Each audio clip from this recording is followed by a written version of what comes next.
Good morning. Today, breaking news, an historic day for the United States, Israel, and the world. The U.S. bombs Iran. The commander-in-chief, President Donald Trump, authorizing the U.S. military to strike 3 of Iran's most lethal nuclear sites last night.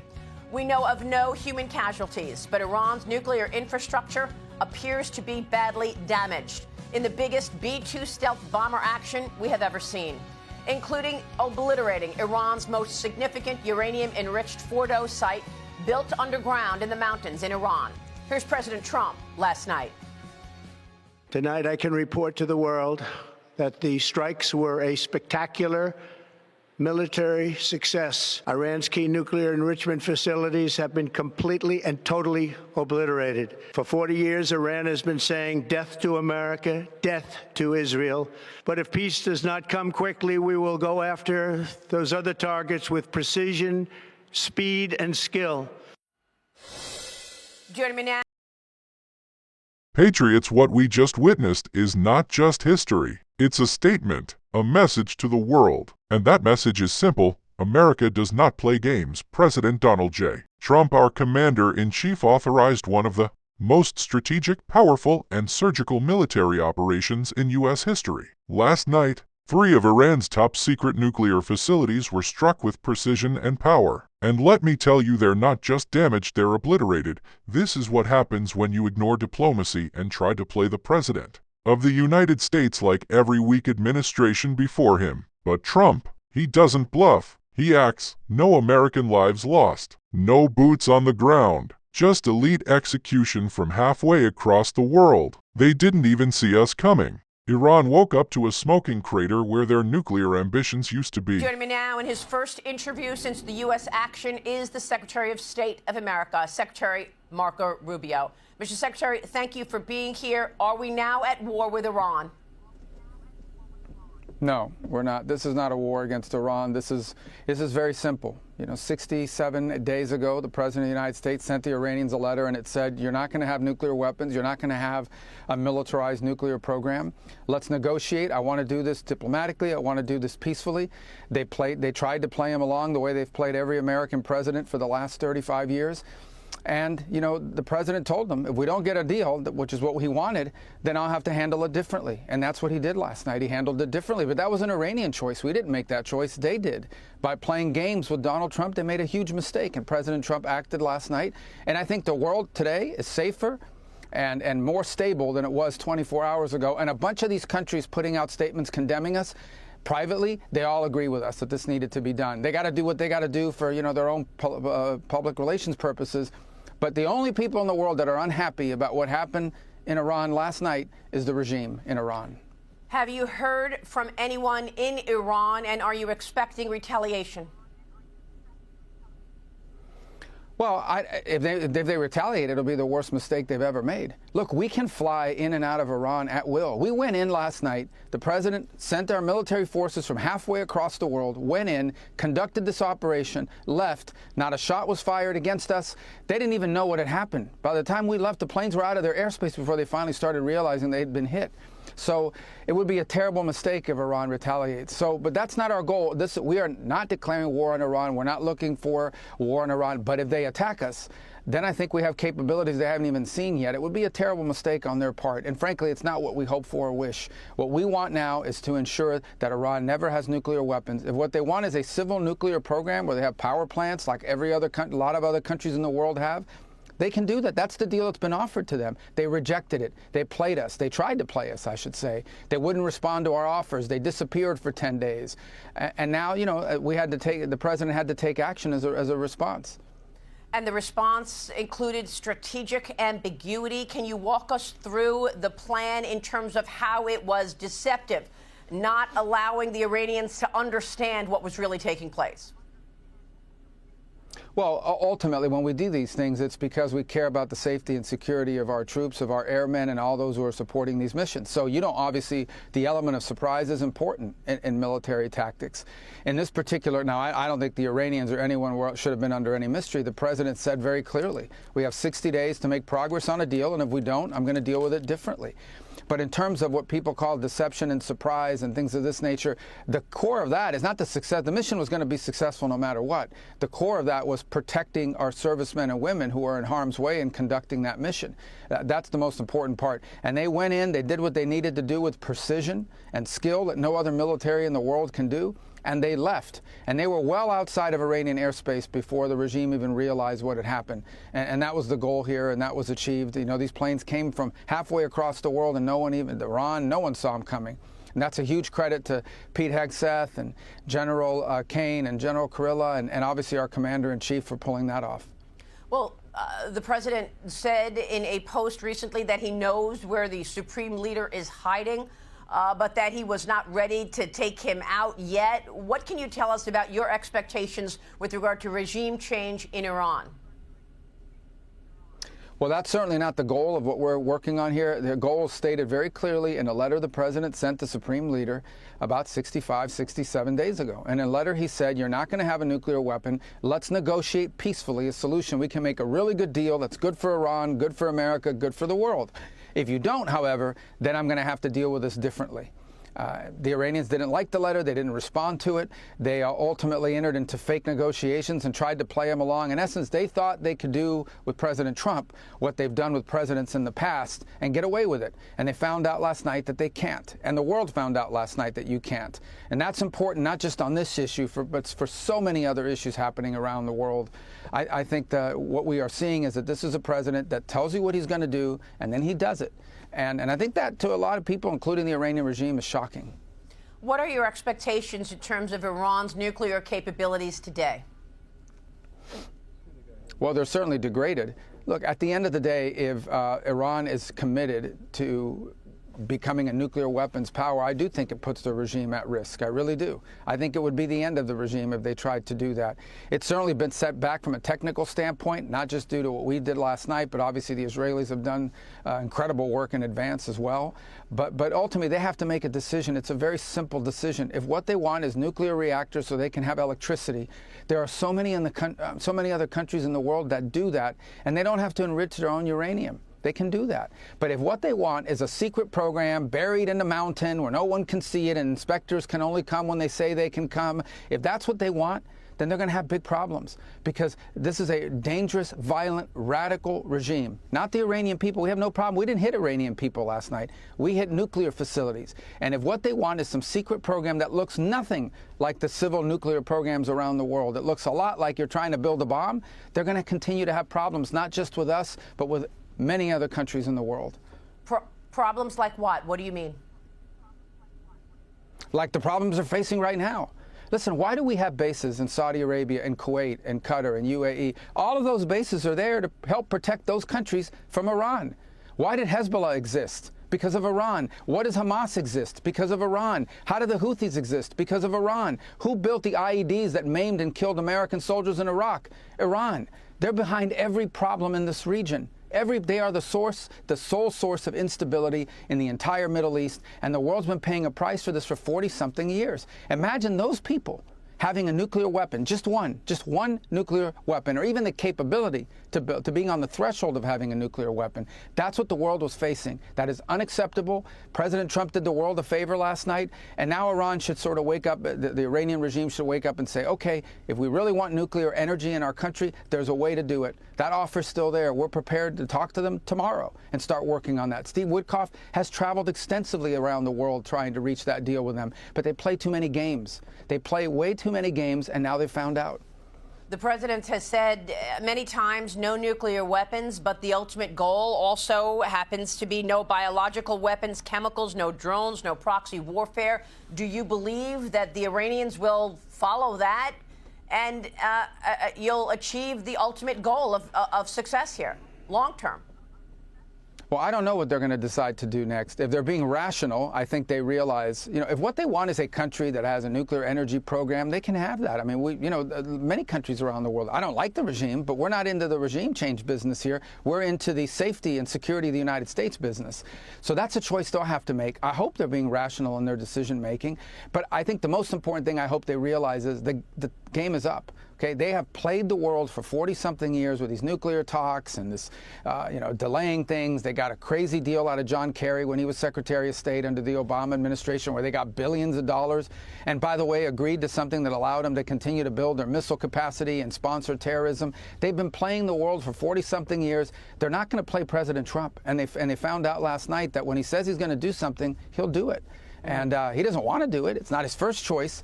But it's the only choice. That's the only choice the Iranian regime left us, because they play too many games. They use diplomacy to hide behind and obfuscate and think they can buy themselves time. They think they're cute. They're not cute.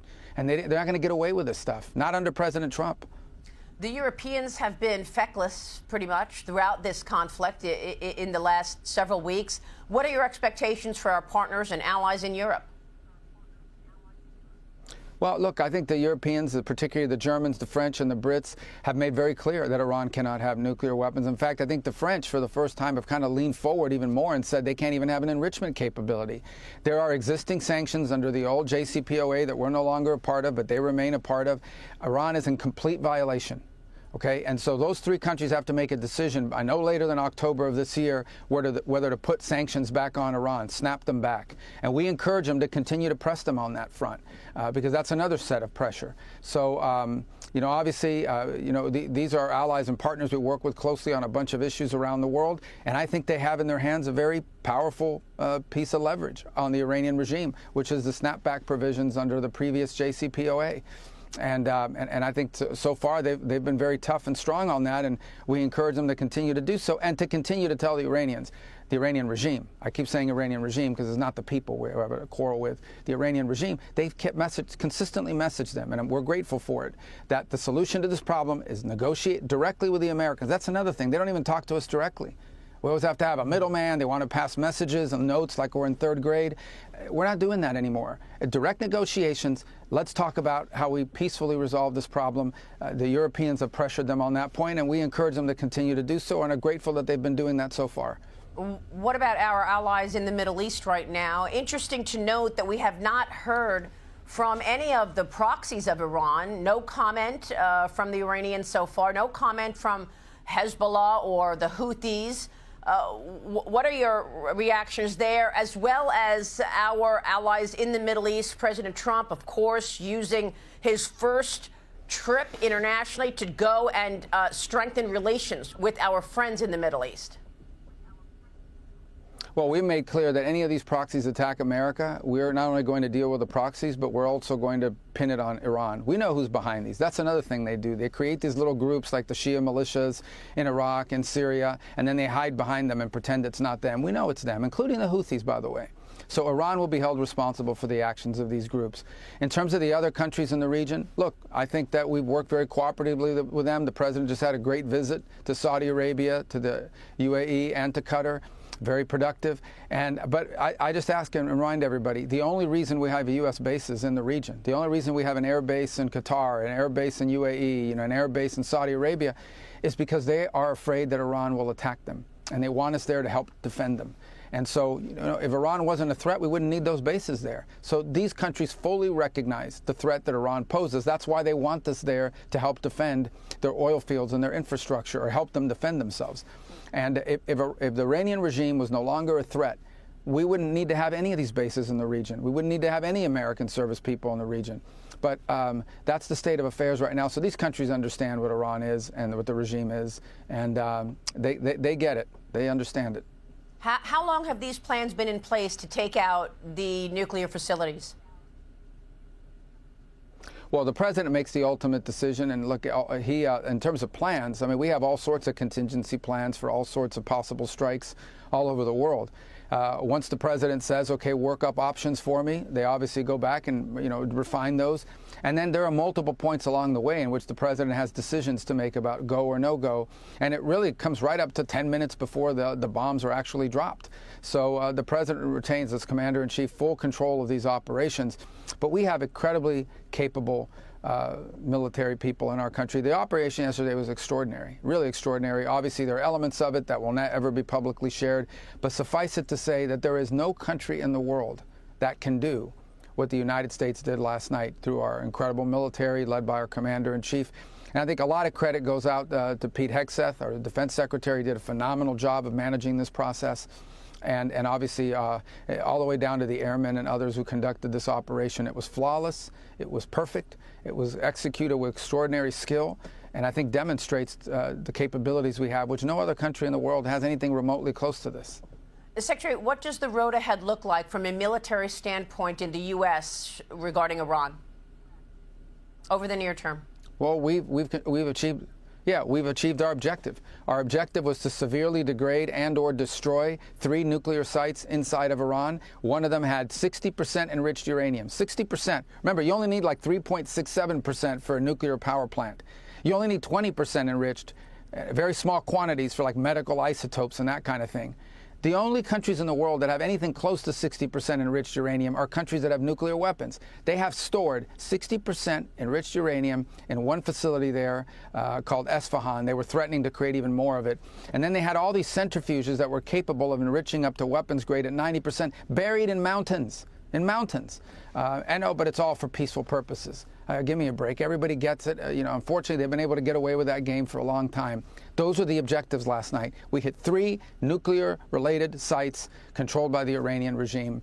And now what happens next will depend on what Iran does next and the regime does next. If they attack us, it would be a terrible mistake on their part. There are they are completely vulnerable. They don't control their own airspace. They can't protect their own airspace. They can't even protect their own leaders. So I think it would be a big mistake if they did anything against us. But look, they'll have to make that decision, and the president will respond accordingly and decisively. But no one, after last night, should be under any illusions. When Donald Trump says he's going to do something, when the president says this president says he's going to do something, he's not just wasting words. He means it. So, was it fair to say they were 1 week away from having a nuclear weapon, and is that all destroyed at this point? Is that gone? I think it's fair to say they have everything you need to make a nuclear weapon, everything. They have the enrichment capability. They have highly enriched uranium in sufficient quantities to make at least 9 or 10 bombs. All they have to do is spend a couple days enriching it from 60 to 90%. We're certain they have a weapons design. They have mid-range missiles. They have short-range missiles that they could put warheads on. And by the way, they claim to have a space program. It's not a space program. Iran's not going to the moon. They have a space program because they're trying to develop ICBMs, long-range rockets that could one day reach the United States the way North Korea can already reach the United States with their ICBMs. That's what they're working on. They have all the pieces in place to have a nuclear weapon. All that's missing is flipping the switch. But in terms of all you things you need, all the structures, all the science, all of that, they had it all in place. Now, not so much.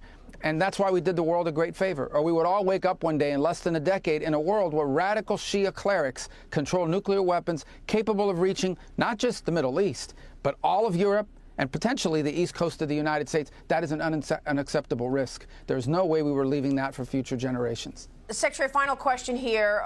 Do you expect Iran to move to close the Strait of Hormuz to try to disrupt oil transportation across the world? Well, I encourage the Chinese government in Beijing to call them about that because they heavily depend on the Straits of Hormuz for their oil. If they do that, it'll be another terrible mistake. It's economic suicide for them if they do it. And we retain options to deal with that. But other countries should be looking at that as well. It would hurt other countries' economies a lot worse than ours. It would be, I think, a massive escalation that would merit a response, not just by us, but from others. So, look, they're going to say what they need to say. These are the things that need to happen for their own internal politics and so forth. But in the end, we're going to judge them by the actions that they take moving forward. We had 3 objectives. We struck those 3 objectives with decisive force. And that was the point of this mission. And that's what we achieved. What happens next will depend on what they do. They want to negotiate. We're ready to negotiate. They want to get cute and do things that are dangerous. We have responses available that are devastating. Secretary, was China complicit? We know that jets flew into Iran. We don't know what were on those jets. No, we don't have any evidence that the Chinese were involved in anything other than perhaps trying to get Chinese nationals out of Iran. Okay. Secretary, thank you very much for joining us. And now, the fake outrage begins. The usual suspects, the media, the left, European allies issuing their little condemnation statements. But behind closed doors, they're breathing a sigh of relief. Let's be clear, this is not about regime change. This is about sending a message. If you threaten Israel, if you chant death to America, if you pursue nukes while lying to the world, there will be consequences. Every problem in the Middle East. Guess who's behind it? Iran, the world's #1 sponsor of terror. And now their nuclear dreams shattered. Trump didn't just take out targets. He took away their leverage, and to the Iranian regime, don't get cute, don't retaliate, because Marco Rubio said it best: you won't just lose a site, you'll lose everything. You're vulnerable. You can't even protect your own airspace. America can fly in and out without a scratch, and we will, if provoked. Let's not forget these lunatics were just days away from enough enriched uranium to build 9 or 10 nukes. You hear that? Days. And President Trump stopped it. Make no mistake, this was a message to every rogue state watching: the United States will not bow. We will not negotiate with lies. And under President Trump, peace only comes after strength. Like, share, subscribe, and turn on that notification bell, Patriots. Because when the left tries to spin this, we'll be right here speaking truth unapologetically.